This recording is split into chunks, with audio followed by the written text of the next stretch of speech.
guest Clint Russell to talk about a bunch of different things. I like that point. That was sick, dude.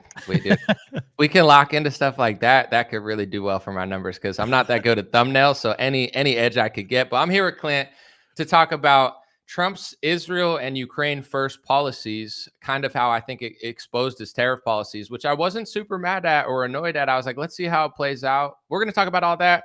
Then we're going to talk a little bit about the Jeffrey Epstein stuff, who, of course, allegedly, supposedly, according to, our intelligence communities who should definitely be trusted, is just a lone wolf, just like those lone wolf shooters. He was just a man with a laptop that was just, freaking out, but just somehow knew everybody and was like at everybody's wedding all the time, but just a lone wolf. And obviously, I don't think me and Clint think that. I'm going to speak for him because I know he doesn't. He trafficked to nobody. Yeah, he was just stuck in traffic like someone in LA at 5 o'clock rush hour. And then the third thing we're going to talk about is Nick Fuentes is beefing with Tucker Carlson and I guess sort of Candace Owens. And we're going to say our opinions about that as well. Thank you guys. Give me a thumbs up in the chat if it sounds good. Give me a thumbs up on the video for the algorithm. And give me a thumbs up in real life to just do something with your thumb that's not digital. Dream Rare Podcast starts now. Thank you guys for being here.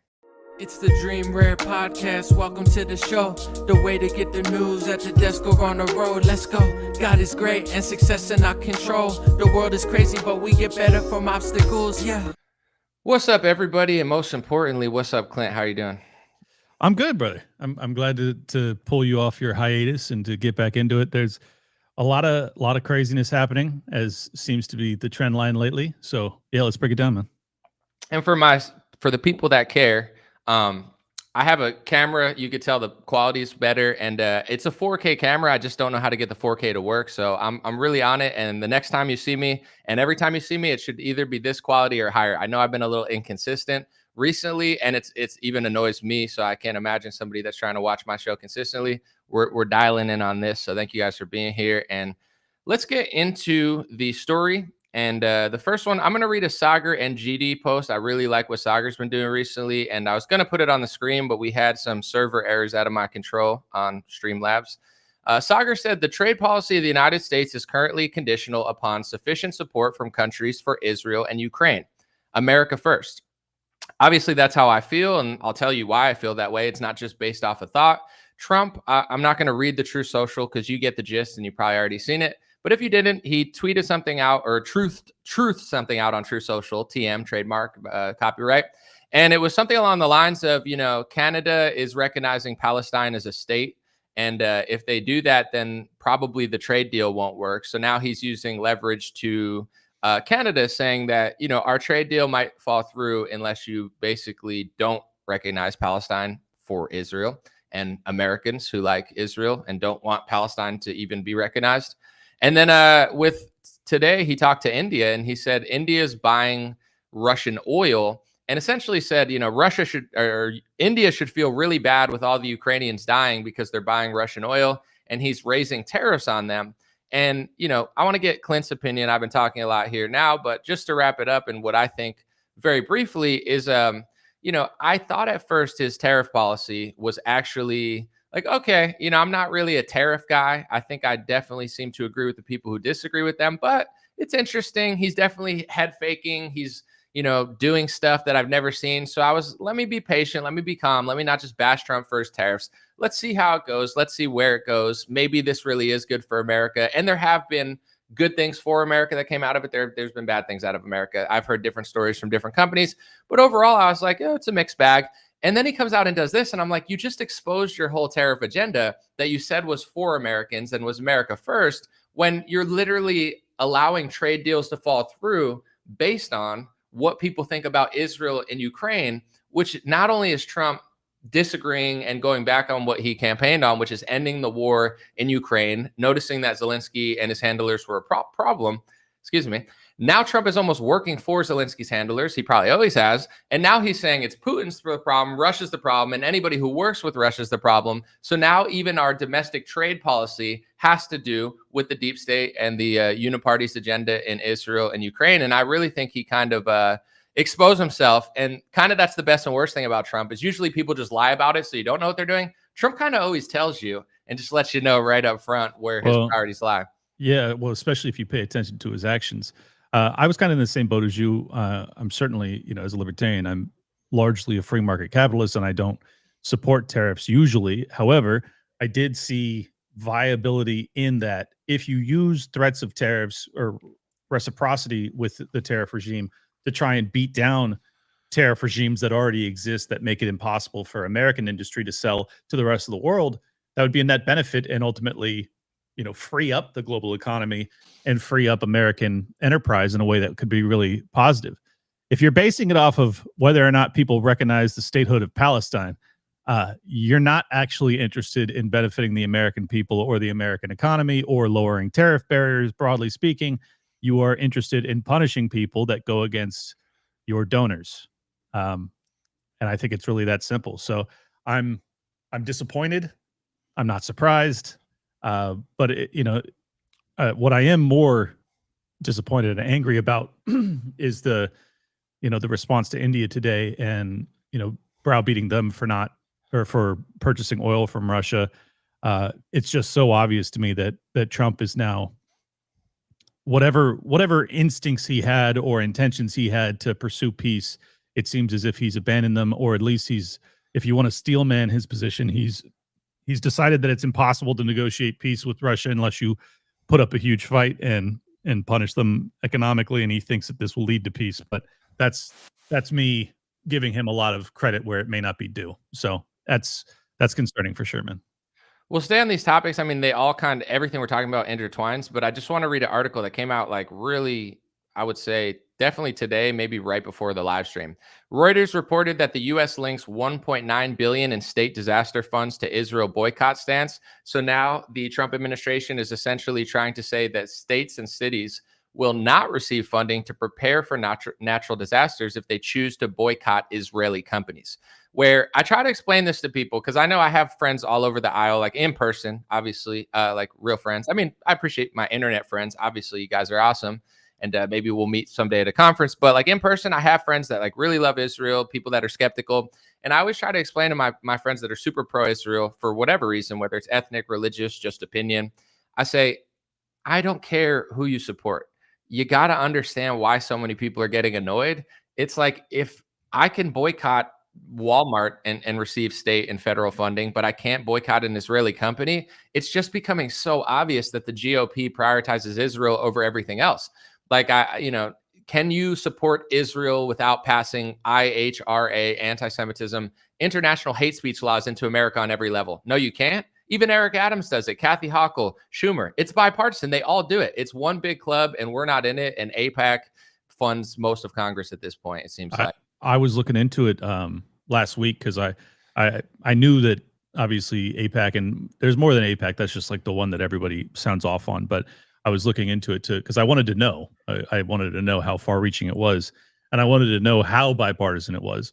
And I looked it up, and it was like 80%, give or take, of Democrat congressional and Senate representatives take money from Israeli lobbies.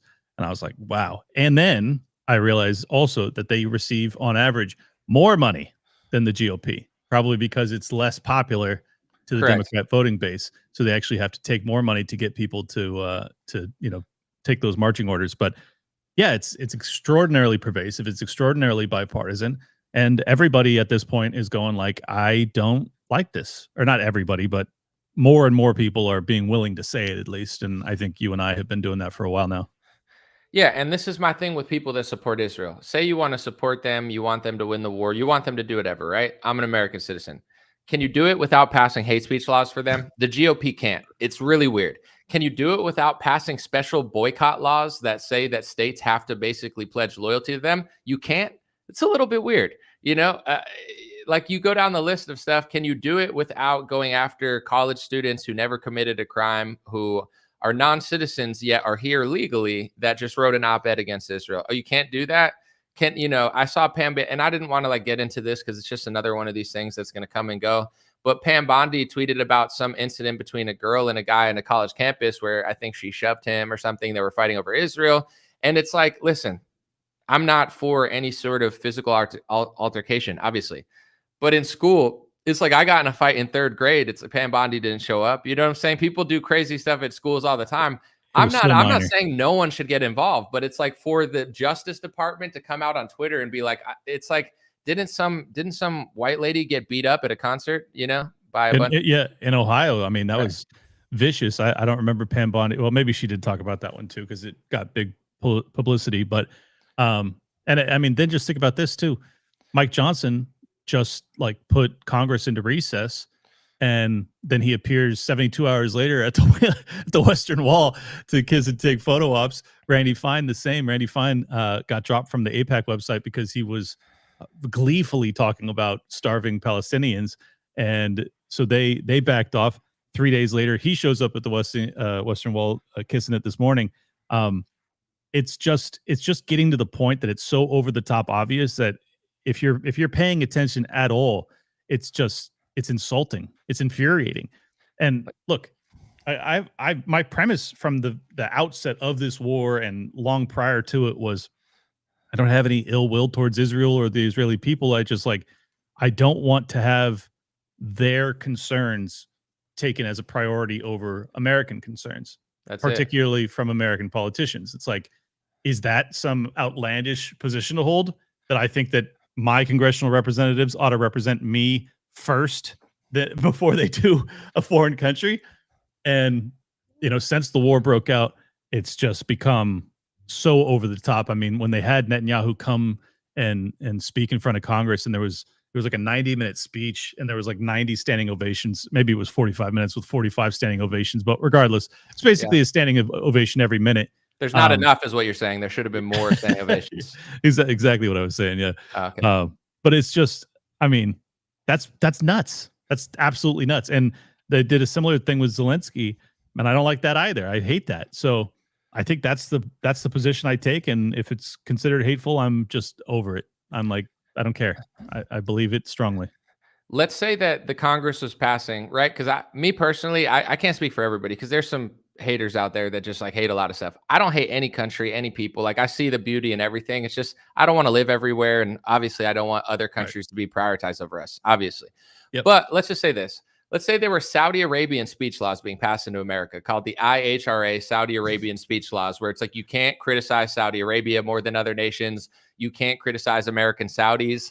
I have no problem with Saudi Arabians, right? There were some at my college that came. They all came for like, there were like 5 of them. Like, a lot of them were named Muhammad. I was like, what are you guys doing? They're like oil research. I was like, dang, that's crazy. I believe that. Yeah. But, it's like, I have no problem with people. But if those laws started being passed, I'd be like, that's a little weird. It feels like that's a cover up, and our government's working for Saudi Arabia. And then imagine if people that were criticizing them on college campuses got shut down. Then imagine our FEMA and our State Department of whoever runs that says, we're not going to give aid to states and cities who are boycotting Saudi Arabian things. Imagine Jeffrey Epstein was Saudi Arabian, and all the Saudi Arabian conservative influencers came out and was like, yeah, just forget about that. It's like, it's like Muhammad Johnson at Fox News. He's like, yeah, that whole, Jeffrey bin Epstein thing, it's just a little bit overblown. And also the JFK assassination, it's like, let's just forget about all that and not look at like, it would be so, I was talking to someone the other day, and it's the USS Liberty was blown up off the Gulf of Oman or whatever. Yeah. But that's also like blood libel against the Saudis for even mentioning that happened. It's like, no matter what race, religion, gender, whatever, it would just be obvious and crazy. Like, you have to be so deluded in that topic to not see that. Even if you were the most pro-Israel person in the world, you should be able to watch this and be like, you know what? I don't like Anomaly, but he kind of has a point where it's just not good PR. It's like, if I was really like, if I lived in Israel, I'd be sitting at the table and I'd be like, dude, this PR is like really bad. Like, you got some people basically saying like, you can't say we're doing that, it's blood libel. But then you have other people saying, no, we are doing that, and it's justified because they voted in the last election, so they're all guilty. And then with a simple Google search, I could see the last election was like pre-Obama, like 20 years ago. And, the kids probably didn't even have a chance to vote, let alone it wasn't even that big of a blowout of a vote, and let alone we didn't even win in 2020 if you're a Republican. So it's like, none of the talking points add up if your IQ is over 50 and you're not brainwashed from like, Mockingbird media of 30 years. So it's a wild situation. And just to pivot real quick to the Russia-Ukraine thing, because now he's using Ukraine as a thing, which I think Trump is basically just deep state Lindsey Graham vaccine man now, and he's just doing whatever the deep state wants and trying to force every country to do what the deep state wants, which is even more annoying than just him doing it. But with Russia, I truly believe that they are trying to destabilize Russia. And I have to say this as a precursor, just to be safe, because then people are like, oh, what do you like that? Never been there. I'm not Russian. Not that it would matter if I was, but I'm just giving context. Like it's not a top 30 place I want to visit. I'm not in any way like obsessed with Russia by any means. It's just I see what they are. They're a country that understands their culture. They're not like super liberal. The liberal gay world order hasn't turned all of their cities into San Francisco like most of Western Europe, which is completely falling apart, flooded with refugees. Like Eastern Europe doesn't play that game as much. And I find it a little bit offensive where it's like, they need to listen to us. Yeah, so they can end up like the United Kingdom and Germany and France, all these countries that you say are in shambles. They're in shambles mostly because they work with the Western order of the EU, UN, liberal gay world order, as I called it, where they're like, oh, let's do this war. Oh, let's flood us with refugees. Oh, let's call this hate speech. Oh, no, look, our country's being overrun. But you know what the problem is? That country over there, Russia, that's just really cold, that has been the same way for 200 years. We need to really stop them from what? Surviving? Right. Yeah, no, I mean, I've been talking about this for so many years now. It's just I'm exhausted that this is still even a talking point. Like the evidence, the case, as far as I'm concerned, has been argued publicly in a very convincing fashion that in fact Russia was heavily provoked, going all the way back to, I mean, it was actually happened long before the Maidan Revolution. There was involvement in the 2008 elections as well. But regardless, like if they were to do that to us in Mexico, we would have invaded Mexico and probably destroyed the entire country by now. So not to justify it. I mean, I wouldn't justify it if America had done that to Mexico either, but it's just like you have to treat other nations, especially the largest nuclear power on earth, with the level of respect that you would expect our country to be treated with. And they just simply haven't done that. They have treated them as a pariah, and they've tried to divide them from the rest of the world. And as a consequence, they are dividing the world over those who are willing to treat Russia with some level of respect and those that aren't. And it looks as if the BRICS alliance is going to continue to pick up steam. And as a consequence, it has jeopardized the US dollar and increased inflationary pressures domestically. I think it's once again, to argue that this is the America first position to hold, I don't know how you do that. It just seems super dangerous. So very, very upsetting that, that was like probably the top campaign promise from Trump that I really, really liked. I just want people to stop dying. There will be peace on day one, blah, blah, blah, blah, blah. It's like, we're 200 days in or something now? Not coming to peace anytime soon, it looks like. I know you're not supposed to say this, but I truly think even the Ukraine-Russia thing, like I think it's very multi-layered, and I think it's deeper than just money. But Sure. Obviously, like Clint said, and not to hate on my side of this war, I'm American, but yeah, for sure, we had treaties to say we were only going to move NATO in certain countries. We basically helped, I think, covertly fund a coup in 2014, overthrow. The whole Zelensky thing is completely bizarre. We got politicians like Lindsey Graham, Lindsey Glam. That's a good one. Lindsey Glam. Hey, I love war. He's glamorous. Glam. He's glamorous. That's the new show on Fox, dude. If they start losing the youth, they're gonna try to get the LGBT community with Lindsey Glam. Oh my God. I got a little piece of fuzz, but Lindsey Glam flies over to Ukraine. He's talking about war like years ago. So we definitely helped provoke it. But I think that in the whole scheme of things, I believe that Trump works for handlers. I believe the handlers that Trump works for, I know you're not supposed to say this, but I think that their main priority is Israel over America. And I think that hurting Russia hurt a lot of the, I would say, enemies in the Middle East, such as Syria. I wouldn't say they're my enemy, but, Bashar al-Assad was not an ally to America and Israel. And then since he got overthrown, a lot of the reason I think he was able to get overthrown was because they're so busy in Russia and Ukraine, where Russia's now, their military is not able to expand as much. They don't have as many resources. Now Syria gets bamboozled real quick. Now an Al-Qaeda member or a former Al-Qaeda member leads Syria, and the West is thrilled about it, and no one seems to notice. So I think, they're willing to destroy European nations in order to serve the donors, and they don't care. And just to give you an example, because that might sound, hateful according to media smear merchants who make a living trying to brainwash boomers, but there's op-eds written in the Wall Street Journal by Knesset, or I would say Likud members of Netanyahu's party, where they essentially make the case, and they're pushing it in the Wall Street Journal because they know that's a more conservative-leaning publication in America.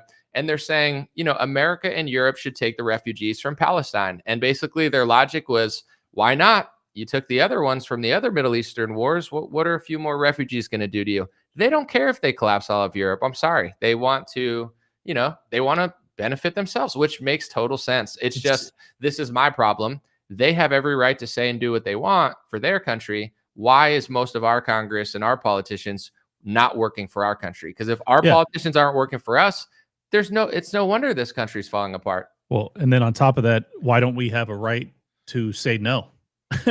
And why do we not have a right to say no and not be censored or not receive emergency aid or whatever? This is the latest stuff from the Trump administration.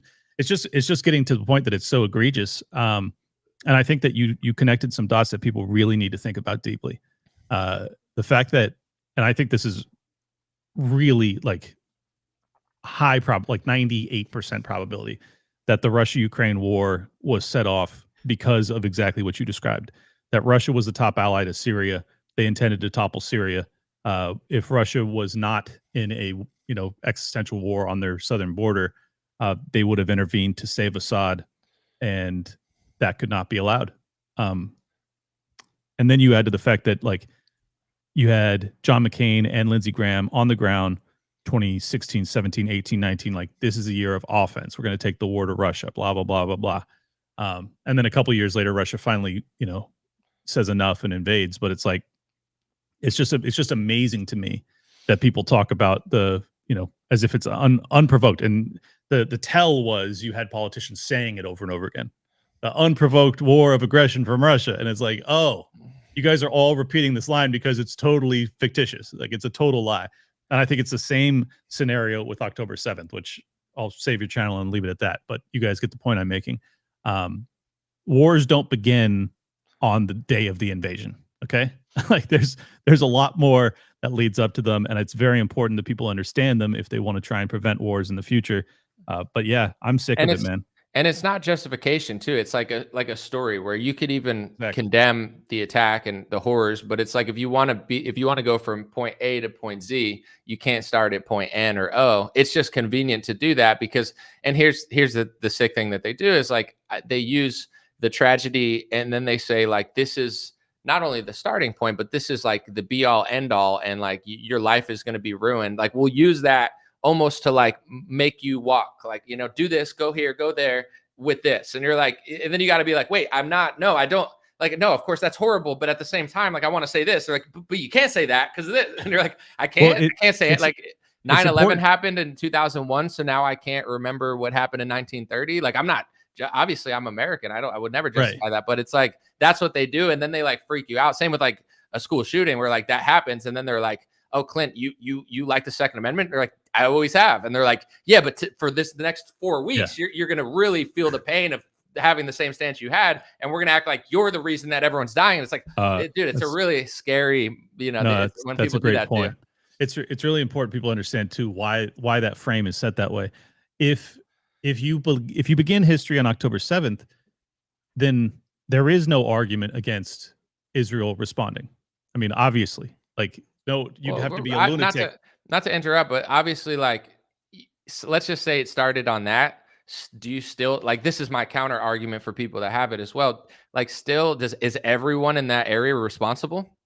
Yeah, no, of course not. Like, I don't think every Israeli is responsible for what Netanyahu's doing. I don't think every American's responsible for what Trump or Biden's doing or Obama did. But I'm supposed to believe there, regardless of what I think about, like, the history of their conflict that's gone on forever. I still think it's kind of crazy. Like, even if it did start on that day, it's like, what is everyone in that entire area has to do with that. I can't even control, like, literally my own. I don't even like my own party. I don't even like the guy I voted for, let alone Joe Biden. But I'm Right. supposed to believe that like a 12-year-old is No. responsible for in a Look, country that doesn't even have elections. no disagreement with you. I'm just saying that it's impossible to say that they didn't have a right to respond. I'm not saying that the Oh yeah, response was 100%. justified. Like what they actually did was still egregious by any standard, as far as I'm concerned. But if you don't know any of the history of Israel Palestine, then it's very easy to convince people that, well, obviously they have a right to invade and take out whoever's responsible and get their hostages back and blah blah blah. So they do the same exact framing when it comes to, as you described, the school shootings and things of that nature. It's very important that you always truncate the story so that then there is no conflating or confounding factors that make it challenging for people to actually decipher, all right, what is a moral course of action here? What is the position I ought to hold? It simplifies it down. It dumbs it down for the average person to just go, well, look, I don't like what's happening to the Palestinians, but Hamas, like that's how the kind of simpleton answer is to all this stuff. So I would say they're losing kind of the PR battle too. So it's like oh, for sure. because they've been, it's like a multi-layered, you can't say anything about it.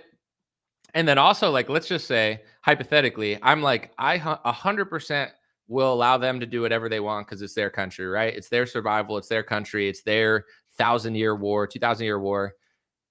Do I have to have a speech law in my country? Like, that's a pretty reasonable stance. Like, yeah. and I'm not saying it's a moral one or it's right, but I'm do just I saying, have like, to buy the bombs? Yeah. yeah, like, do I have to pay for it? And you can't have any, like, you literally have to just be on your knees and be like, you're the greatest ever. You never made a mistake. And anyone who says so is committing blood libel, which has lost a lot of people.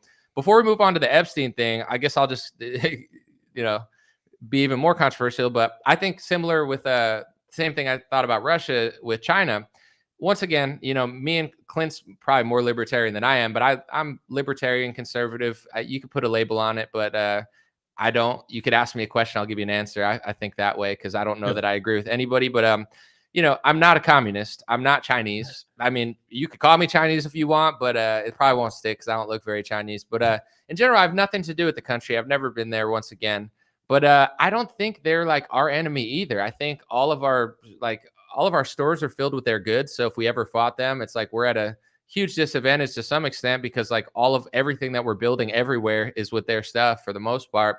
But also it's like I don't agree with what they're doing to their people, but I do think that they're a strong nation that has an idea of their ethnicity that hasn't been completely destroyed by mass migration, and they're builders.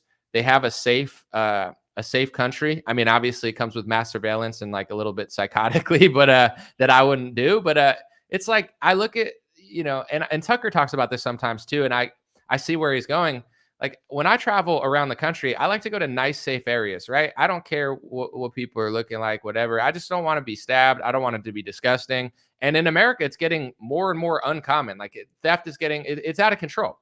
You go to Dubai, it's super clean and safe. Saudi Arabia, China, Russia. I'm not saying that they're the be all end all because there's other countries that are doing it without their government, but it's like, why are we always fighting these nations that, like, I don't think China's our enemy. I just think they're not able to fully control China. China wants to work with Russia. China doesn't agree with America on Israel and Iran. So then they have to act like we're going to fight China, Russia, and Iran at the same time while we're fighting in Ukraine. It's like, bro, what does this have to do with us? I don't, what I'm saying? I wish everybody the best, I wish all these wars the best, but like, this is going to destroy America. I don't think China and Russia are a massive enemy. I just think China and Russia are an enemy to the whatever they're trying to do, and whatever they're trying to do hasn't worked out for us the last 30 years. And I don't think this is going to work out either. Yeah, no, I don't think so either. And, it's not as you kind of prefaced with, like, I'm not fond of the Chinese government by any stretch of the imagination, or the Russian government for that matter. And honestly, I don't want to live in those countries. And most of the time, I don't even want to visit them. So, there's no like love for these nations. It's just that I don't care how they treat their people. Like, honestly, it's their people's problem, just as my government is my problem. And I feel like the biggest problem is that my government is focused on these other governments way more than they are our own concerns and our own needs domestically.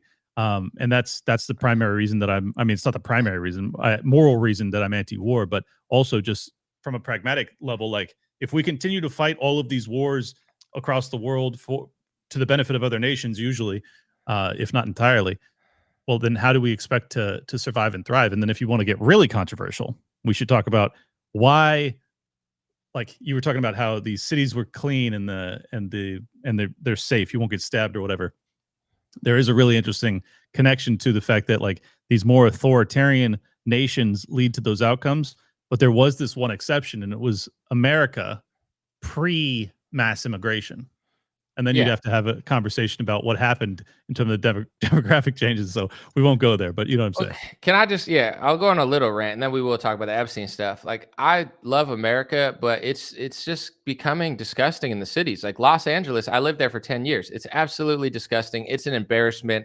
Any world leader should feel absolutely ashamed. Trump's talked about how dirty DC is. It's an embarrassment. This is the city of, they got Abe Lincoln statue, George Washington, this. It's disgusting. New York City's disgusting. Philadelphia is a complete shithole now. I like Philadelphians. I like Pennsylvania, but I'm just saying, like, that city's a complete disaster. New Orleans, it looks nice. If you look from the outside, oh, look, it looks French and it's old and we could eat Cajun. It's like one of the murder capitals of the country. The entire country is disgusting. The problems of the cities are starting to leak into the suburbs and outer cities. The whole country's going to shit. I'm sorry, excuse my language. I don't give a fuck about China and Russia, what they're doing, if you can't even fix our country. And if your house was the dirtiest house I've ever seen, Clint, and you're like, let me clean your house, I'd be like, let you clean your house first. That's how I feel about America. I'm not above telling communist Chinese what to do if what we're doing is working really properly. And let's just say the one advantage we had over communist China 5 years ago or 6 years ago is like, we might not have the cleanliness, we might not have the crackdown of crime, we might not have the demographics, we might not have this and that. But what we do have is liberty and freedom. Well, all that went out the window during COVID when they literally turned into communist China over a freaking vaccine and a COVID virus. So it's like, this country's such a freaking joke. And I'm so tired of these stupid idiots on Newsmax and Fox News and all these other fake opposition media where it's like Iran, Russia, China.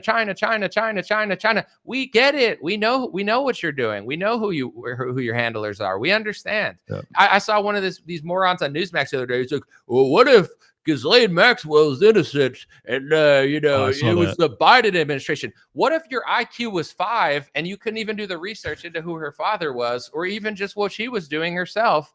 Or the testimony of countless victims that said that she was just as bad, if not worse, than Epstein himself. I mean, it's crazy. So it's like, out of all this stuff, like we got to clean and fix America, and it's not going to happen under a Democrat, and it's even not going to happen under a Republican, because when they use they flex their authoritarian muscles, not that I'm asking them to, but it's like, we can't do that because of democracy. But we can lock you down and take credit for it. We can't do that because of democracy. That's socialism. But we're going to give socialist money to the vaccine companies and then pass it off to Joe Biden and just print a bunch of money and put it in the CARES Act. We can't. It's like the only thing they can't do is clean up the cities, but yet they can fund a war in other countries. They can invade other countries and other cities, but they just can't clean up LA because that's the Democrats. Well, but you do everything else. Unless Xi Jinping's coming to town, then they can clean it. Oh, yeah. They cleaned it for 2 days. Dude, there was some foreign press in San Francisco. They got robbed like the day they went there because it looked clean because Gavin Newsom cleaned it up. And they think they're going to like California that they see in Mockingbird media movies. But then they get there and they just get like jumped immediately. They're like, dude, this sucks. It's like, obviously. There was an NFL player for the Niners that got shot too. It's crazy. Yeah, that is crazy. All right, before we get to I know a lot of people are here to hear the Fuentes Tucker stuff, but I thought of this before, and I want to see Clint's opinion. Sure. I noticed that, I'm not going to say specifics, but everybody knows, like, the Patels, the Bondis, the media. There's a combination of people that are like in the government and Trump's administration, and then these idiot talking heads on television who are like, oh, just forget about the Epstein stuff because Trump said it. They're so dumb, and their analysis is so stupid that it's like, I literally get dumber listening to it. Like, it's like Billy Madison. Like, I just got dumber from having to listen to you talk for 5 minutes, where it's like, I don't ask people to agree with me, but say something thought-provoking that doesn't rot my brain. But I noticed that they're all trying to kind of paint this narrative of Jeffrey Epstein like he was just this lone wolf. like, hey, this shooter was just a lone wolf. Let's just not talk about it anymore because he definitely just was in a thing in Las Vegas, and we just didn't have the cameras, and there were like hundreds of guns, but he did it by himself. But he's just a lone wolf. And the most cameraed place probably in the country had just the cameras weren't working. Or Jeffrey Epstein, the cameras weren't working, but they were working. But there's a minute missing, but it's not missing. Dude, like just say nothing. Like, do they realize? I think it's like a humiliation ritual. Like, I would just literally say nothing if I were them. Yet that like their stories are so stupid. But anyway, they're all kind of painting towards like Jeffrey Epstein was a madman and he just had crazy stuff on the computer and nobody else was really involved. And I don't want to hurt the people's names on the list. Everyone's name on the list isn't guilty. Just because you talked or flew on a plane with Jeffrey Epstein doesn't make you a criminal. I agree with that talking point. But if you're just saying that, lone wolf, wrap it up. No, there was a way bigger conspiracy there. And what do you think about them trying to just act like Jeffrey Epstein was just one man who just so happened to be literally everywhere all the time around every powerful person, setting them up with women, or in Trump's case, stealing their employees from Mar-a-Lago? Yeah, well, and then turning them into trafficking victims to nobody, apparently. Yeah, I mean, and why is Ghislaine in prison for her involvement in this? Dude, they're gonna pardon her for Trump's handlers. I guarantee. I watched that. They're gonna try to pardon her. Dude, it's a distinct possibility. Look, if they were to actually offer her a pardon, which they should have offered her that, or they should have offered her a plea bargain when they were first prosecuting her, and which, by the way, they did not. Which tells me everything I needed to know, that they did not want her to corroborate evidence against his client list. But now I think it's probably more likely that they offer to pardon her to keep her from talking, because to kill yet another prisoner in prison involved in this same case is just like, okay, that's too much. We can't possibly pull that off. And then on top of that, she's probably a really protected person when it comes, because if anybody knows the history of her father, I mean, this guy was like royalty when it came to Israeli spy operations. So I'm sure that his daughter doesn't fall too far from that tree, and they probably would like to see her survive. So it's very interesting, man. But as far as whether or not, Epstein just, trafficked to nobody, it's obviously a lie. If you look at the guy's history, well, I mean, you'd have to start in the 80s to really understand his history, and I won't go through the whole rundown, but he's about as connected as you'll find for a guy that doesn't have much talent.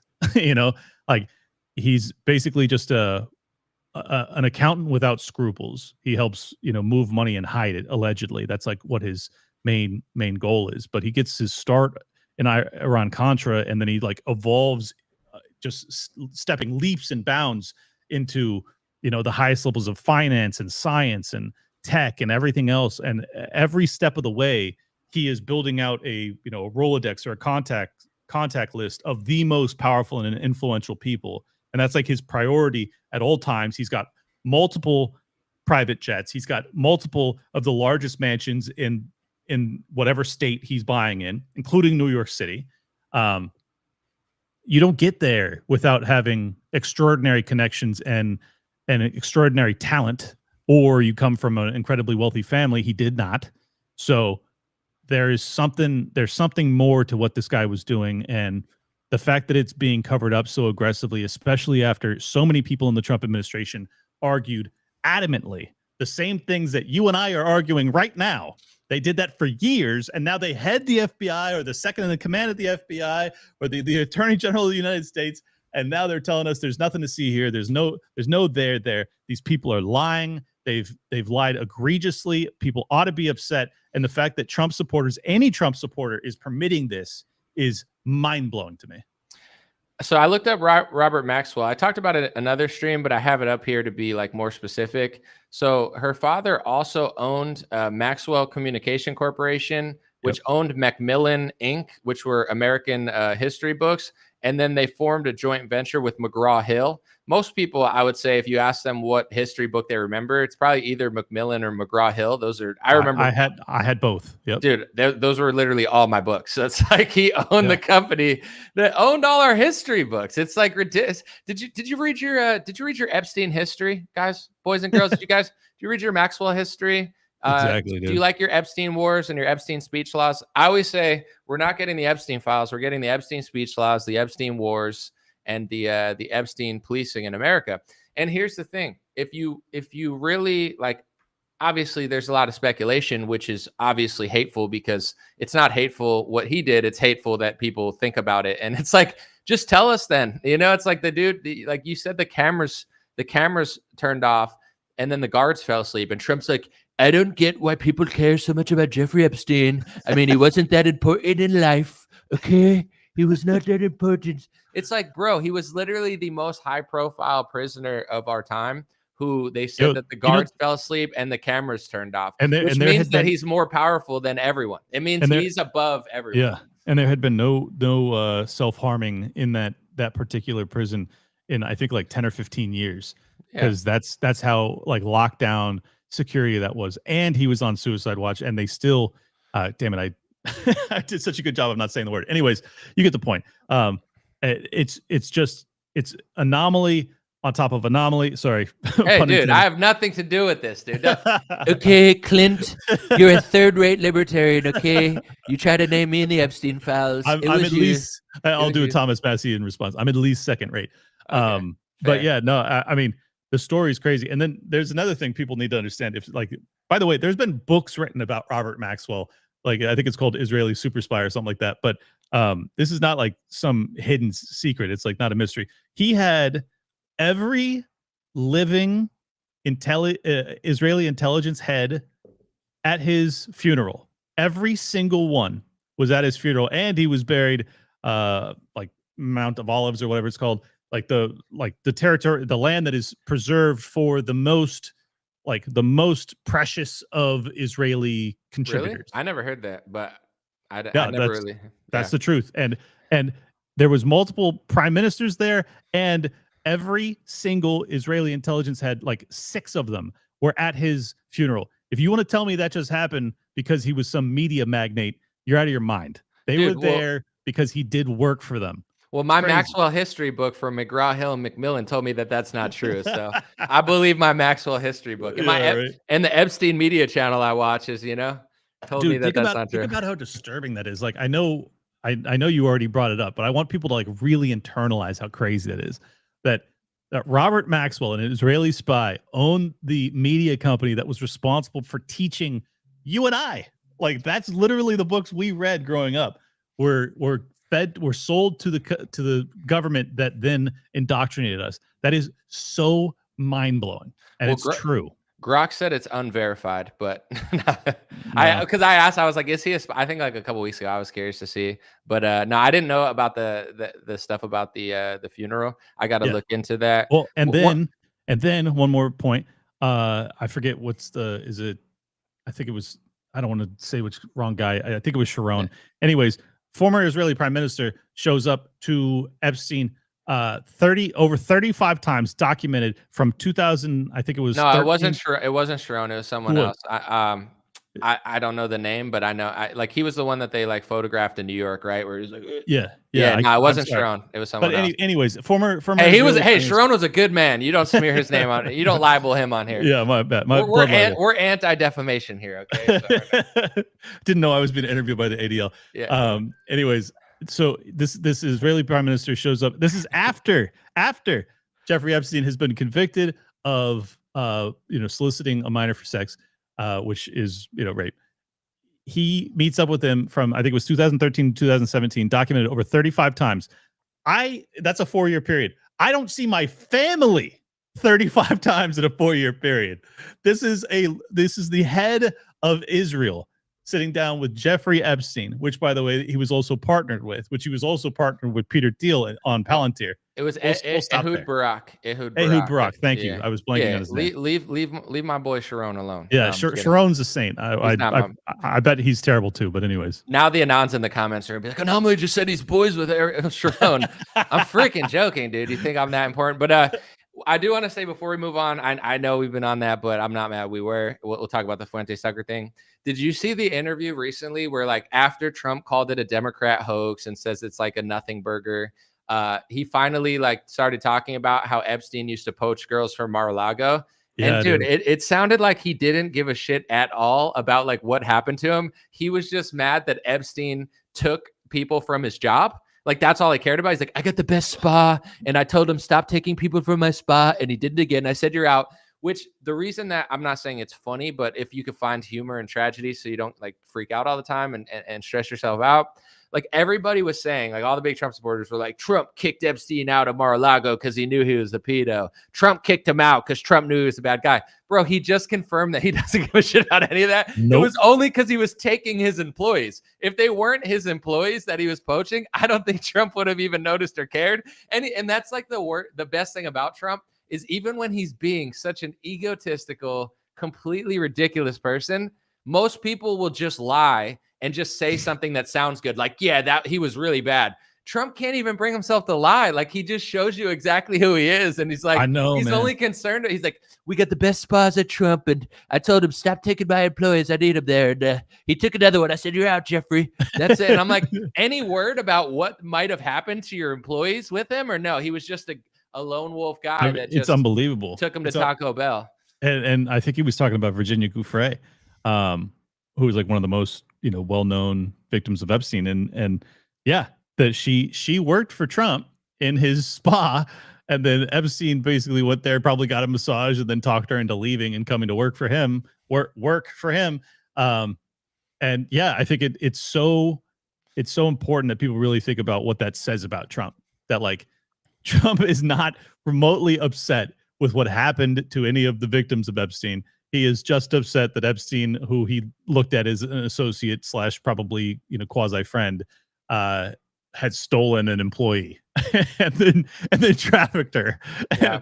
And Trump's just like, you don't steal from Mar-a-Lago. You don't do it. It's like he basically had the same reaction as if someone stole, some of the silverware from his restaurant. Right. He's like, listen, this ain't a Motel 6, Jeffrey, okay? Yeah, you want to steal, you do that at Hilton, okay? Not at Trump Tower. We have the best flatware. It's amazing. It really is insightful as to who Trump is, how he views the world, and really callous at the end of the day. And I was honestly shocked by it. I was like, you just can't pretend that like that's the reason that you're bothered. It's like, no, you screwed up my my staffing. Right. Go watch that clip, folks, if you don't believe us. And on a totally unrelated note, Trump said on a radio conference, I think his name was Ari Hoffman he was talking to, and they were talking about Israel. And Trump said Israel used to literally own Congress. I'm sure you've seen that clip. And he said now they don't, and essentially said they used to rightfully own Congress. So just completely unrelated to all that stuff is a person who thinks that a foreign country who just so happens to, people that like them donate a lot of money to them, he thinks they should own our Congress. Do you think he's in any rush to get to the bottom of this Scooby-Doo mystery? Hell no. And by the way, that guy that was interviewing him, Ari Hoffman, I did a panel with in Seattle, and he followed me after the panel because we went at it, but we got along decently.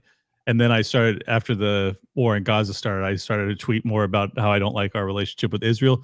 Ari Hoffman has unfollowed me since then. So yeah, no surprise there. I unfollowed you, but for different reasons. I'm just kidding. I still follow you, dude. That's like the ultimate thing. Like, you unfollowed me. You're like, no, I didn't though. But all right, on to the topic a lot of people want to hear about. So there's like a little beef. There's always beefs going on in this industry, and like sometimes they're not worth talking about because they don't matter. This one I do think is interesting because I think it's not just like a gossipy drama thing. I think it's going to get to somewhere important, and it revolves all these topics and who was earlier on these topics. So, I can't say who started it because I know Nick Fuentes has been talking about Tucker Carlson for a while. He's not like Tucker Carlson. Tucker Carlson's been talking about him. Candace and him don't seem to like each other, but they chatted to some extent. And, once again, I don't know who started it. I don't know if Tucker started talking shit about Nick first or Nick started talking shit about Tucker first. That would be interesting to find out.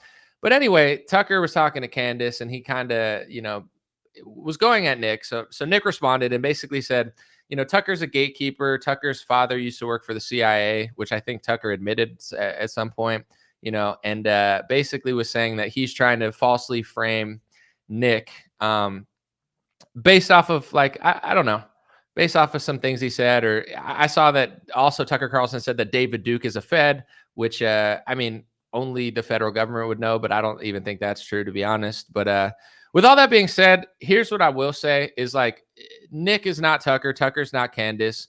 And they're all different. And it's annoying because if you say anything about Israel, even if you're just against the speech laws, they try to say you're Candace, you're Tucker, they'll call you even worse things. Nick, worse than that, like, refer you to historical people that you have nothing to do with. And everyone always tries to like make everyone be like, you have to be that person if you say this, which is just, it's really annoying that everyone does that.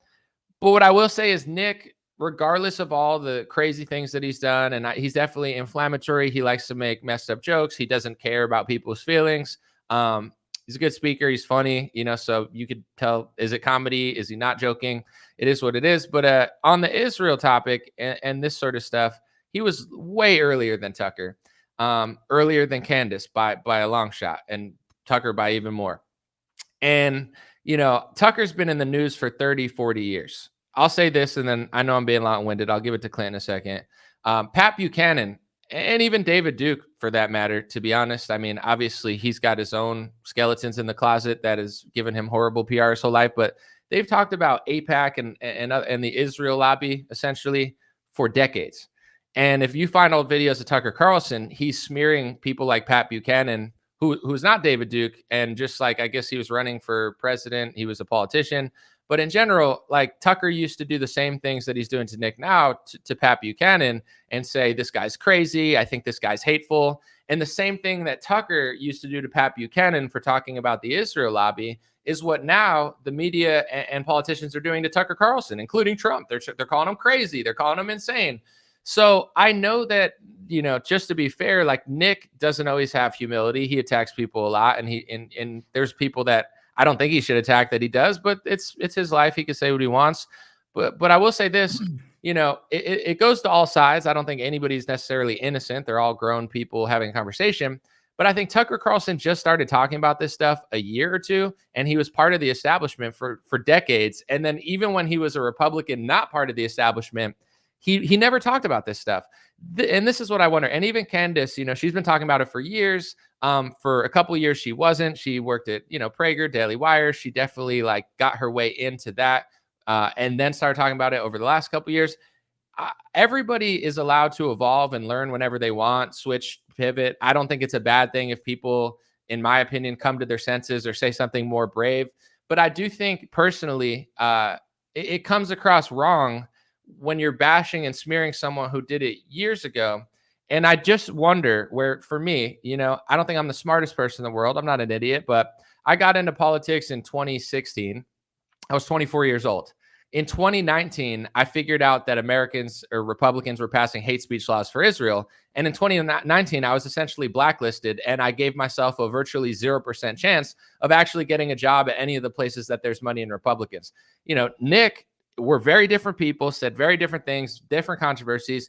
He kind of got canceled for the same thing in, I think, like 2015 or 2016.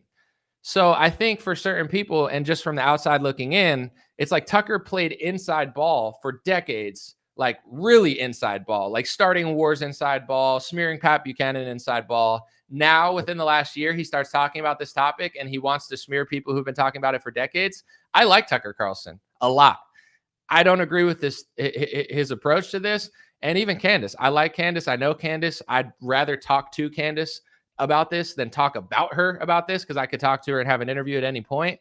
But, you don't have to like Nick. You can make fun of things like he doesn't like sports. You could say he doesn't have a girlfriend or a wife or whatever. Like, I get it. Like the guy is a character, and a lot of people hate him for different reasons, not because of the Israel stuff. But I just think it comes across wrong to me, people that played it safe and played inside ball for a long while. And personally, maybe they just were caught up in it like a Tucker Carlson. But you're telling me in 2019, I was able to figure this out, and you didn't figure it out in 3 decades of politics when your father worked for the government, other people as well. Like, it took you till 2022, 2023 to figure this stuff out. It's possible. It's definitely possible. But what I think, and I'm not just talking about Tucker and Candace, I'm talking about, like, I know people in the space. You get incentivized for not talking about this. You get opportunities for not talking about this. You get hired for not talking about this. You could make millions a lot easier in 2019 not talking about this, and you risk everything. You risk losing everything, getting disinvited everywhere for talking about this. So just like I think Nick should probably have a lot more grace with a lot of people, because sometimes he lacks grace, I think, Candace and Tucker on this topic. Not that you got to like the guy or everything that he does, but it just comes across a little bit weird when you just start smearing people the same way you smeared Pat Buchanan about a topic you just kind of started talking about. Not to gatekeep, not that anybody can't talk about it, but it starts to feel like Tucker's doing the gatekeeping. I just got here. Now I'm the Overton window. Now you're all crazy and kooky and weird and gay, but I'm really cool. It's like, all right, bro. I don't know about that. I don't actually disagree with probably any of that, but I will say this. If we're going to be upset about gatekeeping, Nick Fuentes is as guilty of gatekeeping as any of these people. And let me explain. Dave Smith came onto his corner, talking about his Israeli influence in politics, talking about the clean break doctrine and all this stuff. And Nick has, despite the fact that Dave, when Nick was not popular, when Nick was deplatformed everywhere, Dave was still willing to debate him. He was willing to host him, do it, whatever. Like, he treated him with immense level of respect that for, at the time he was 24, 25 years old, Dave certainly didn't owe that to him, but he gave it to him anyways. Right. And then Nick has decided repeatedly to attack Dave Smith repeatedly. And I think it's because he's gatekeeping his own turf, that like, I am the cutting edge of this thing. We're certainly not going to have some Jewish guy start to talk about this and redirect the energy that, my movement has. So, and maybe not to interrupt you, just a quick interjection. Maybe that's why Candace doesn't like him. Maybe she was standing up for Dave. I don't it's hard for me to figure out which one came first. So that would explain a lot more. Yeah. And also Tucker's now very tight with Dave too. And Rogan's obviously tight with Dave. So it's an interesting dynamic that I think a lot of people don't know how tight Dave is with these people. And they may be reading into things that they're not considering the personal as opposed to the professional beefs that are happening here. But I will say this. I think it's a mistake by Tucker and Candace. I don't think that they should have engaged in this way. And this is a big if, and I don't actually think it's true, but if it is true that Tucker Carlson knows factually that Nick Fuentes is a Fed, an informant, whatever, well, then you need to provide fucking evidence, man. You can't just make that assertion about this kid who's been deplatformed everywhere and blacklisted and blah, blah, blah, and then just say that. Particularly given his level of influence, I think it's reckless beyond belief. If he has that proof, I'll eat my words, show me it. But as of now, he hasn't. Right. And then just to talk real quick about the macro of why this is important. And this is not just internecine battles. This is not just pointless beef between different, streamers or whatever. This is really about the cutting edge of the soul of the right. Like, are we going to take the identitarian path of anti-Israel politics, or are we going to take the non-identitarian kind of nationalist version and the anti-neocon, anti-war version, kind of more my version, the libertarian version of anti-Israel politics? But I think what's interesting is that what you notice in those two options I just gave you, there was no pro-Israel version of the right that is moving forward.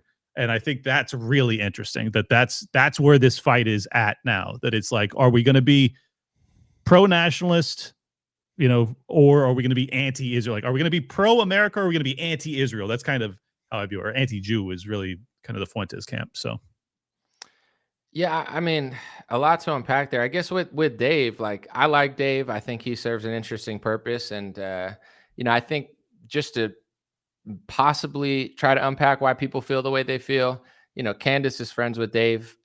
Nick hates Dave. Maybe Candace is coming to Dave's defense. Nick has been blacklisted for so long. Sometimes I think he feels like, well, they're just going with Dave because he's safe, because he's, he can go on Piers Morgan. Like, I'm not jealous of Dave, but I can't go on Piers Morgan because I called Piers Morgan like a piece of shit during COVID when he was like being a psychopath. I was like, you're a piece of shit. You're a garbage human. You're not a man. I want to let you know this. And then he blocked me. So but it's not Dave's fault that I said that. I'm not going to tell. And, I can live without being on Piers, but it's a good platform that I also am pretty much blacklisted for different reasons. But I feel like Nick probably feels like, oh, everyone's doing this with this guy because he's just the safe, easy route. But I think Nick he's on Bradley Martin. He's on big podcasts now. I think the new streamers, they don't know. They're not like Ben Shapiro. They don't know Prager or what Fox wants them to do. They're just like gym bros that'll talk to Nick. So it's like Nick will find his place anyway. He's really popular with or without Dave. I don't agree with how much he dislikes Dave. I like Dave. I guess yeah, as far as which way the right's going to, and even just like framing it that way, yeah, I guess seeing a lot of stuff from Nick when he's not saying, like, when he's in the pocket, he's really well spoken, he's really intelligent, he's really articulate. He talked to Dinesh D'Souza and he's super chill. He didn't say anything. But then sometimes when he's on his own, he'll say, like you said, he'll just say wild stuff where I'm all for the First Amendment. I don't care. It doesn't offend me. But I think some things it kind of blocks you out of, not just because of what you say about perhaps the Israel lobby, but because you're going so far in a topic that it'll isolate you from certain categories. But then you got to ask yourself, what is that good or bad? Is that moving the Overton window? You know, where, like, say Alex Jones, like 10 years ago, I never fully agreed with everything Alex was saying, but I was always like, well, at least Alex is, you know, he's the tip of the spear, as he said it. It's like he goes so far, and as long as he's exercising his First Amendment rights, it makes everybody else look crazy. So there's different types of like psychology. It's like, what are these people doing? Are they just trolling? Are they just having fun? Are they right? Are they wrong? You know, you could say that he hates people, and people could say that you hate people. It's like it's all these labels. Like people say that about Tucker, even though, like, to you and to me, Tucker is the right. He's like the more moderate right wing, right? He doesn't dislike the country at all. He doesn't dislike the people. He just doesn't like the lobby controlling America. But they still say that he hates people just as much as Nick, you know? So Right. it's like, I try to be careful with those labels because, yeah, I understand what you're saying, but everyone will say that about you and everyone, and then it kind of blurs the lines. But I think I don't think that I'm asserting that without evidence. You know, like, this is stuff that Nick has said, not jokingly. Like, he will specifically say, I mean, he makes this argument himself. He says, look, like, and he said some of the things you said, that like Dave is safe, I'm not safe. Right. But also, like, they want to keep this down to just neocons. I'm talking about Jewish power. Like, this is his own words, not me making it up. So this is a very different outlook or prescription to what we're facing than what Tucker Carlson and Dave Smith are proposing. And I think that's why it's an interesting debate to be having. Because so I guess my question to you is then, why do you think Tucker made a mistake? Like, do you think he should have just handled it better without personal attacks, or maybe like Fed accusations, and just said, like, Well, I don't agree with your brand of it. This is my brand of it. Yes. Like, Well, that exactly. would have been a better way, in your And opinion. you know what would have been, what would have been beautiful is to have a true theological discussion about this, because they're both coming from, you know, Catholic and Christian perspectives. I think that would be most interesting, actually, because I think that there's a real argument to be had that, like, you still, you know, love your neighbor. I'm not going to go down this religious path, because as a non-religious person, people get upset when I do this, but I just think it would be a really interesting conversation to have, because I feel like Tucker, when he talks about Israel, he says, look, I don't want to have our government intertwine in a way that's damaging to my own nation and to my own people. But I love them.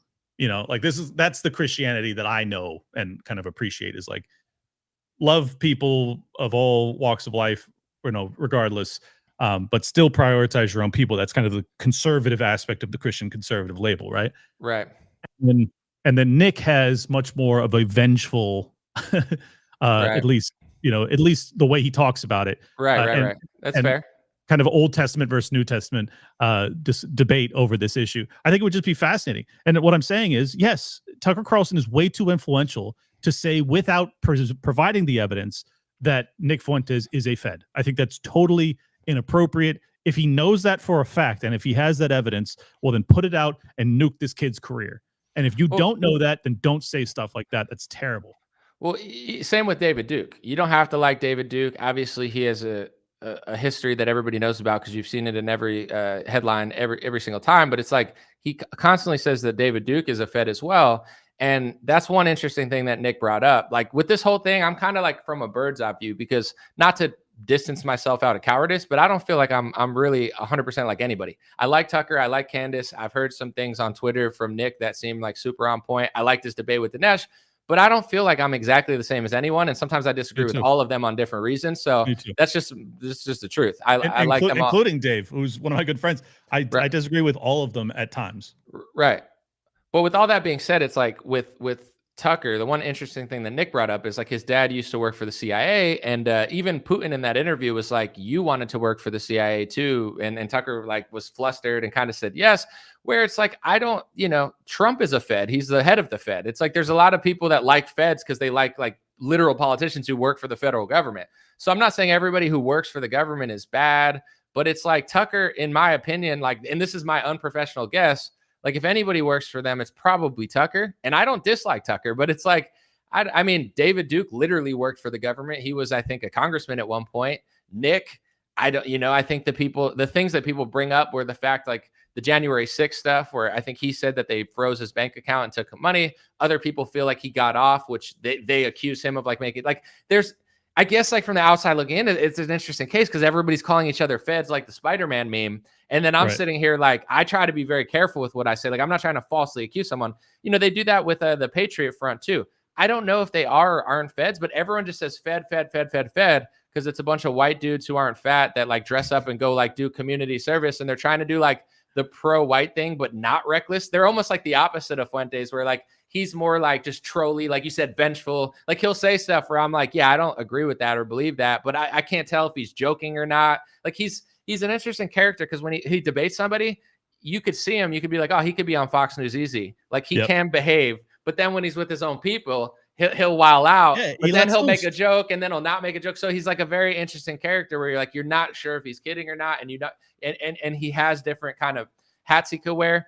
But with Patriot Front, like, I don't know. I would assume that because they're doing what they're doing, the Feds have tried to infiltrate them if they weren't already part of it, because having a pro-white group of guys who wear uniforms and go to places, like, of course the Feds are going to try to somehow get into that. But to me, like, this is just me being like a fair analyst.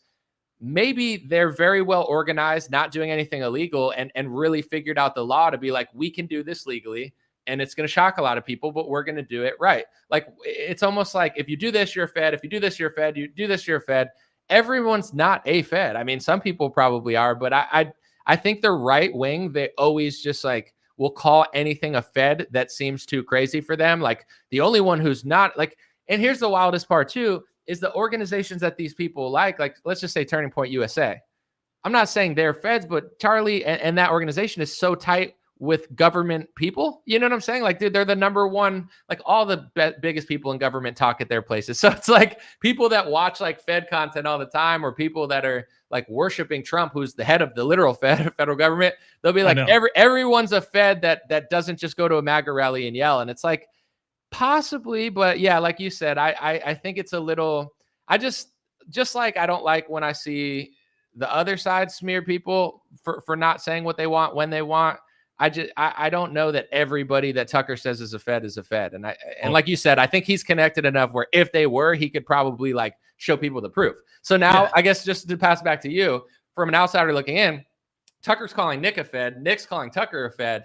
And people are finding old videos of Tucker Carlson just being a total establishment shill, because even he admits that's what he was most of his career, which is fine that he woke up. But it's interesting. It's like, he's like, you're going to call me a Fed? I'm going to prove that you're a Fed. And I'm just sitting here on my computer like, let me talk to Clint about this. Because I haven't even thought about what I was going to say, because I'm just kind of taking it like, taking it in. No, I've been thinking about this a lot because I had Brett Weinstein on my show on Saturday, and we talked a little bit about this stuff. And I had commenters on the episode that were like, well, why are you so pro Brett Weinstein, given that like he's a former liberal college professor, blah, blah, blah. And it's like, I've got a lot of grace for people whose views evolve. I think the question is always like, is the evolution sincere? This you and I had this conversation a lot about Vivek Ramaswamy. We both had him on our shows. You gave him a much, much more, and I got to say, really quality cross-examination, whereas I was much more of just a fan of his. So I think that it's very interesting when you see someone's evolution and you go, oh, is this legit? And RFK Jr., very similar evolution, like used to be about gun grabs and all about climate change and taxing billionaires into oblivion. And then all of a sudden he's like pro 2A bodybuilder guy. And you're like, I don't know, man, just the lockdowns changed you that much, huh? But Tucker Carlson's the same way. He was literally lying us into a million Iraqis dying, and then he's like, now he's like the biggest anti-neocon, anti-intervention guy. But from my vantage point, that's a very logical progression. I supported something that I realized in hindsight was evil, and now I am an outspoken, courageous advocate for the opposite of that, which is non-intervention, American nationalism, and that makes sense to me. But then you have to tie into it his history, the fact that his father really ran the CIA's comms division on global propaganda, and particularly infiltrating foreign media apparatus or apparati. And then your son goes on to be the leading nightly news guy in America, and now he's this populist, dissident right, beloved figure.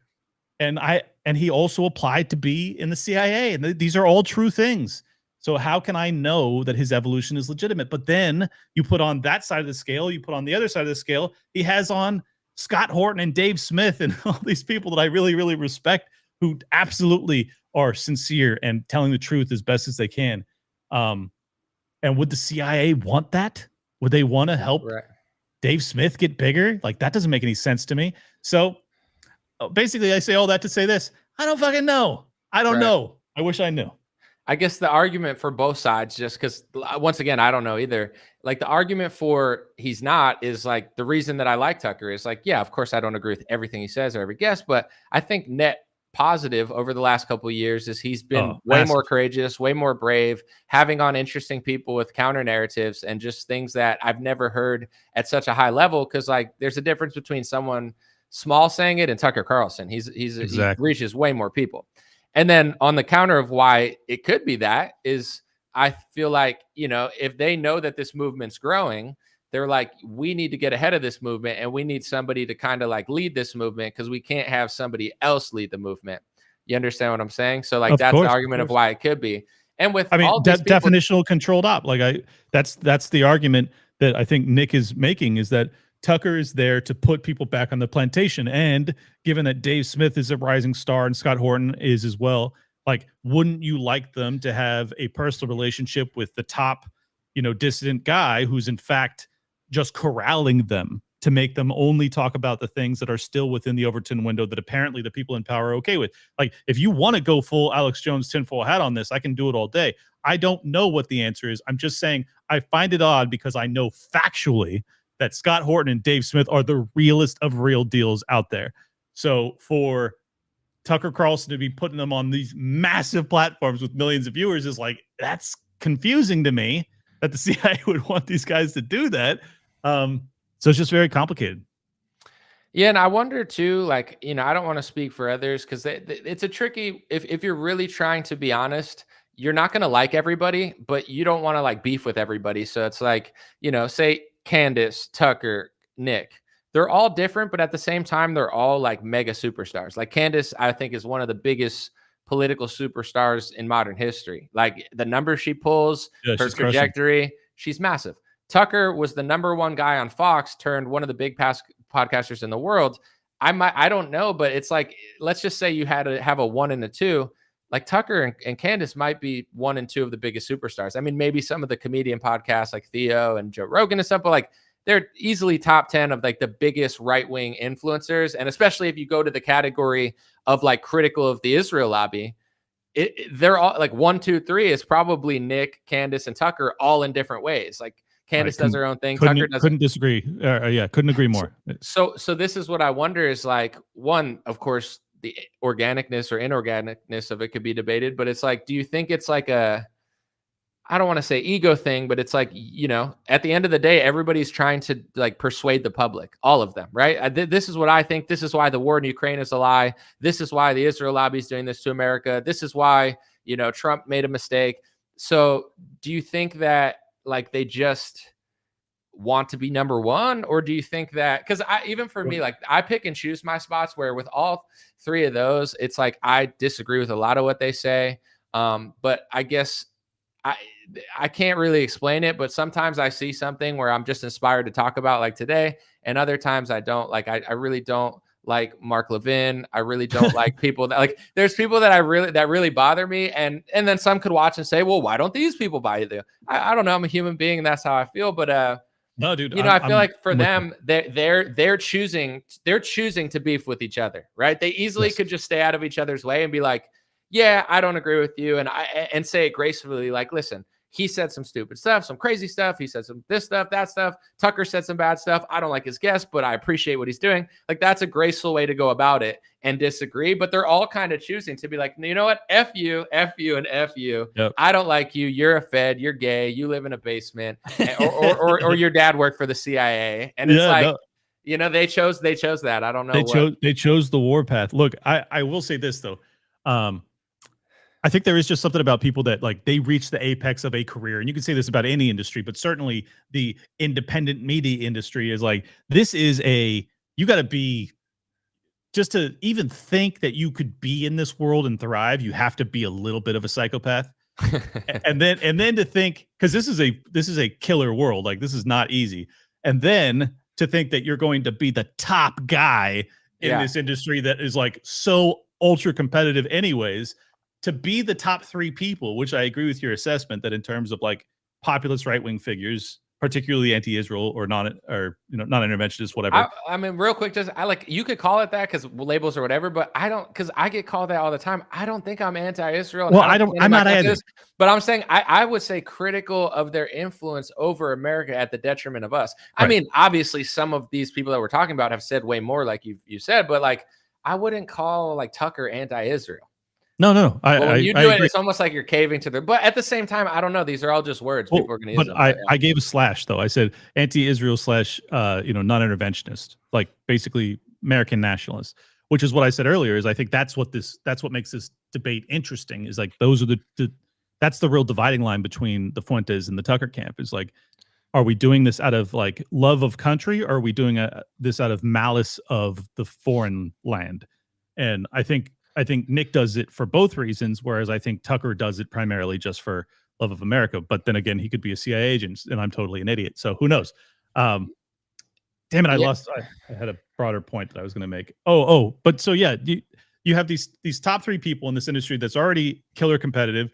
So you can't. It's impossible to differentiate between are all of these people, independent, that are just hyper competitive, that are trying to be the top dog, and therefore they're Fed jacketing their competition, trying to level their game up by crushing a nearby competitor, or are some of them actually, or all of them actually, government operatives, in which case like they're actually being utilized to beat each other up. And I don't know what the answer is, but I will say this: Fuentes is incredibly talented at what he does, and what he did in his response to Tucker Fed jacketing Fuentes was so devastating, so cutting. If he is an FBI agent or whatever, God bless maybe the FBI has been reformed better than I thought, because I mean, this kid is really, really good. So I didn't see the whole thing. I saw some clips, and he definitely made some good points. I watched about 30 minutes of the 3-hour thing, and I was like, dude, this kid is an avalanche. Like Tucker was like, yeah, whatever, you're gay, you're in your basement, and I think you're probably a Fed. And then Nick's like, how about a 3-hour stream of consciousness where I destroy the fabric of your entire universe? How about that? I gotta see it then. Yeah. Here's what I will say, because I think even I got in trouble in 2019 because I heard Nick talk. I heard Ben Shapiro and Charlie, and I always said, dude, I don't think Charlie and Ben have anything for this guy. Like you could say you shouldn't have made that joke. You shouldn't have said this. You're a dickhead. I don't like your what you say about women, or you're not married, and you're not doing all the Christian things. Dude, I get it. There's a lot of things that Nick said that I don't agree with, and I'm not sure it's the best advice. But in a debate, I don't think Charlie or Ben have anything for him.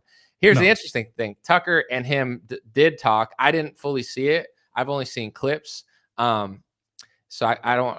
Wait, Fuentes and Tucker talked? I'm sorry, Fuentes and Candace talked a little bit. Oh, and I didn't watch the full thing because they were like, it was very like confrontational-ish, like kind of like the clips made it look vicious, but I didn't watch it either. I only saw one part.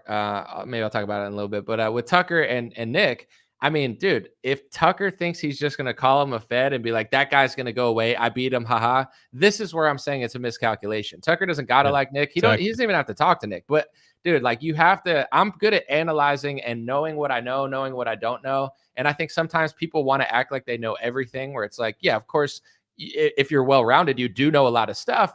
But the internet kind of always catches up to you when you're like, yeah, I know this too, and you're wrong. Like people won't let you live it down. And even Tucker, this kind of miscalculation, not that he has to like Nick or agree with him or anything, but like this, I'm going to stomp on him, call him gay, call him a Fed, and it's just going to go away. It led in an avalanche, not just of Nick responding, but all of his supporters finding these old clips of him smearing Pat Buchanan, who was largely, as I don't know everything about him, but from what I've heard, it sounds like he was just 20 years ahead of Tucker Carlson. So it's like, just, is Tucker going to do the same thing to people now? And then 20 years later be like, whoops, I made a mistake again. So I think if Tucker Carlson and Nick sat down for an interview, I don't know who would win. And I don't know how much they would disagree, because of course, when Nick will talk to Tucker, he's not going to do his craziest shtick. You know what I'm saying? Like to make his supporters laugh. He's going to sit there like a politician in a presidential debate, like he did with Dinesh D'Souza. So it's like, I do want to see them talk. And I do think for years now, I will say this, and I want to hear what you have to say. People have underestimated Nick. Like I knew in 2019, just hearing him talk, I don't know what's going to happen to him. I don't know where he's going to go, if he's going to fall off or not. But like the fact that he stayed so consistent. Now he's on Bradley Martin's podcast. Now he's on these huge podcasts. Now I guess you're allowed to like post his clips on YouTube, where he'd been permanently banned for a while. I saw Jake Shields posted a clip and it's like, hey, I can post my Fuentes interview now. He's basically beat cancel culture to an extreme amount. He's made himself mainstream. And even though I don't think he posts on YouTube or can, the numbers he's pulling on Rumble are ridiculous. And the amount of fans he has are massive. So it's like, you don't have to like him or respect him, but if you think he's just an ant you're going to step on, like you're totally wrong. And if you're going to try to step on him for moral or logical reasons, you got to be ready and you got to be right. Because if you're not ready and you're not right, you're going to look stupid and it's not going to work. So I feel like Tucker is just miscalculating a little bit and just not like just thinking like, oh, this guy's nothing. I got him. I don't know. Cause I've listened to both of them, bro. And they both have their pros and cons, but like, Tucker does have a few blind spots on certain topics that I think Nick could probably cook him on. Well, and his blind spots are exactly what Fuentes focuses on. So if you think you're going to just buffalo his audience in particular, his audience is already dubious of Tucker Carlson as a consequence of his blind spots. So yeah, if it comes down to a debate on this particular issue, I think Fuentes will chew him up. That doesn't mean that Fuentes could beat him on every debate topic, but on this topic, he knows it inside and out. He knows it factually, and it's going to be a devastating case. Dave Smith has debated Fuentes about these issues in the past, and I thought it was a really, really good conversation because they're both, I view them actually in a really similar fashion, which would drive them both insane. But I remember, in Dave's come up, when he started to do bigger and bigger shows, which is crazy to say because he's been doing Rogan for a decade, but or close to it. But he didn't really start to get broad appeal until like the past, 2 to 3 years. And I just remember that Ben Shapiro and others would reference Dave, but they wouldn't say his name. He was like Voldemort. And I feel like that's what Fuentes was too. So I feel like they were both in that same camp where they were making enough waves that it was causing problems for the people that were at the apex of the industry, but they didn't want to give them the name recognition or the notoriety by actually saying them by name. That's where Tucker and Candace screwed up big time, is that they're now calling Nick out by name. Candace had him on the show. Like you have to either go all in or all out. Like you don't do this hybrid thing where you acknowledge they exist, but then you just smear them. You don't provide any evidence. I believe that there are flaws in Nick Fuentes' arguments. Challenge him on that. Be a man about it. Don't be a bitch. Don't fed jacket. Don't just smear. Don't do what the media does. Do the thing that us in the independent media space do. Win on the argument. And I feel like that's what he needs to do. Yeah, it'll be interesting to see if they chat. And, there's always stuff going on. It reminds me, in a different way of like when Daily Wire and Steven Crowder were beefing, where I was like, it's kind of like, I'm not a fan of Daily Wire or Crowder, but I was listening to what they were doing. And, I had an unpopular opinion because everyone was kind of going with this narrative there's always these massive industry kind of arguments. And then what I do is I try to look at it and see what's going on. But I don't think they could have just ignored Nick, like just not said his name, because he's too big now. Like that worked in 2019, the blacklisting. Exactly. The blacklisting era is over. And a huge reason of it is I think Elon Musk on Twitter, I think the other social media is following suit on free speech, like kind of it's been beaten even on like Facebook, I think a little bit. Instagram, they're a little bit more lenient. Dude, and it's going in the other direction. I didn't know anything about Fuentes until X started to unleash. Now my feed is just filled with these Fuentes clips. Now I like feel like I know the kid. Yeah, no, X. I mean, even on Instagram, I think they allowed the clips and stuff to go because they closed down on it. And then also, yeah, I mean, I'm trying to think what else kind of led to this trajectory. Once it hits a certain critical mass, I think it's just like too late. You know, they did this to Ron Paul in for a different reason. Like they just didn't talk about him. Instead of talking about him a lot, it's like that's done. Like you can't do that anymore. So you kind of have to face it. But well, and then the war in Gaza, man. I mean, the just wall-to-wall coverage on social media of the suffering of the Palestinians. And it's like, this is just fertile ground for a figure like Fuentes to rise. And he was already like in this lane, really gifted and good at what he was doing and what he was talking about. And it was just like, it all aligned. And then on top of that, he got the analysis, which you and I did too, to a large extent, of like, what should Trump be supported? Is he for real? Who's he actually? Does he work for the American people or his donors? And I think that he is just, his track record is starting to speak for itself, which once again correlates to Dave. Dave, you know, he rose to prominence as a consequence of him being right about COVID and lockdowns. Same with you and I again. But I'm just saying, like, it's just about the timing and then the world kind of coalescing or demonstrating evidence that makes your crazy ideas sound less crazy. And right. I think that's Fuentes is riding that wave right now. But I just want to say again, I like Tucker Carlson a lot, and I think that he can handle this in a adult, respectable fashion and come out on top.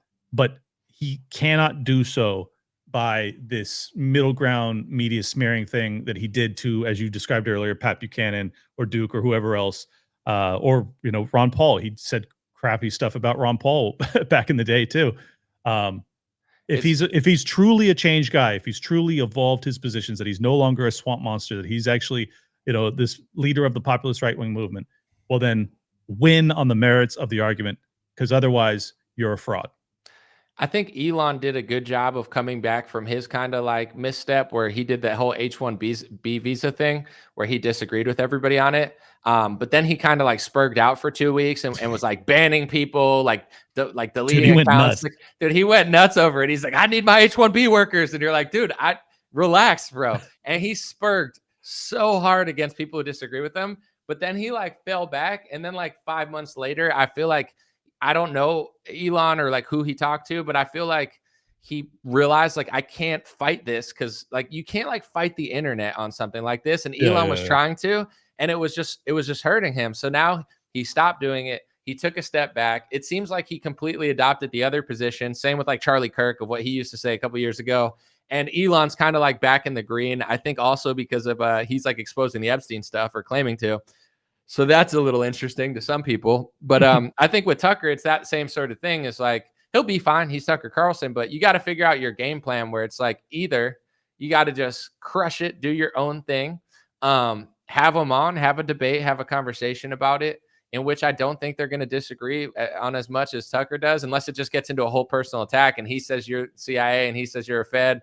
Then it's just going to be like a sloppy, ugly debate. But I guess that's just life. Like when you get a bunch of human beings in a country and then you throw them all on a social media website, it's no different than like, you know, college, or it's just like, you know, a party where everyone's drunk and people get in fights and stuff. It's just kind of part of the industry. And I think, you know, sometimes the industry incentivizes fights. So it's hard to tell where people are coming from and why, where it's like, if you beef with Tucker Carlson, it could get you more clicks, but also you really mean what you say. If Tucker says that, he could be just trying to smear you for some nefarious reason, or it could be a misstep, or he could be purposely trying to rile it up. Because let's just be honest, this is another thing that they all have in common. Now that I think about it, none of them seem even remotely afraid about conflict whatsoever. In fact, they all seem to revel in it. Candace Owens is one of the bravest people I've ever seen. Like a lawsuit she gets in, the people she talks about, the interviews she does. She's one of the wildest people, and it doesn't seem to bother her one bit, which is incredible. Tucker, he's flying to foreign countries. Literally, like the government's pissed at him, and he's like, he like does the Tucker laugh, and you're like, dude, this guy doesn't care. And same with Nick, he's been through a lot. He doesn't seem to give a shit. So it's like, I don't think any of them are really that hurt over this, which is probably a good thing, because they're all probably like some of the boldest people in this space who are not afraid of conflict. So maybe they want this. And that's why they're where they're at, is because exactly what you just described. And look, also the audience incentivizes blood sports. They like this stuff. I mean, it's not just that the creators do it because, the audience will like it. It's that the audience likes it. They love it. They want to see these wars, particularly Fuentes' camp. They want a knockdown, drag out fight with everybody who is, the leader of what they perceive to be their lane. So I love it. I actually, I reached out to Fuentes' camp and sent an email, just said, love to have you on. I'm sick of all of his interviews being like, the first 45 seconds are always like, so you're the worst person on the planet. Now let's talk. I just don't want to do that with him. I would like to actually have a serious conversation. So I would like to see, I feel like that would be a good one. You and him would be good, because you definitely will challenge him. He'll challenge you. And I think you said, you're not going to come from this like weird angle. I get why people do though, because like, it's like, it's a career record. Yeah. The pressure of like having anyone on, like it's like, that's what CNN and Fox News does. They like list every crazy headline you've ever had. And they're like, by the way, I was at a turning point with this guy. I'm not going to say who, cause he's a nice guy, but we get on the thing and he goes, not only we've known each other for years, but like, I don't agree with all his opinions and this and that. Like, and it was such a funny step away from me. And I go, dude, it sucks you don't agree with all your opinions. I hate when people are wrong. And exactly, dude. That's what I said to be funny, but I was like, I get telling people you don't agree with me on everything, because that's what I would do too at some point, just to like set the stage. But he did it in such a crazy way where I was like, sheesh. And that's why I try to treat others with somewhat grace as well, where like, yeah, some people are definitely crazier than me and they should be challenged and questioned, etc. But that always kind of comes to you. And that's what I thought with Tucker. It's like, you don't gotta like him, you don't gotta say this and that, but it's like, you did the same thing you did to Pat Buchanan is now being done to you. Yeah. Well, so, I think it's indicative of Tucker Carlson maybe not having learned his lesson. But I'm very sympathetic to that. If he is a real convert into my world, into my worldview, he's still going to have vestiges of the old personality defects that he had prior. And there's still ego. There's still going to be, competition and a decision to try and, squash competitors and things like that he may not even be cognizant of. So I'm just very sympathetic to all of this. Basically, all I'm saying is I think that the ideas, the difference of opinion on the ideas, like they're relatively similar, but they're different enough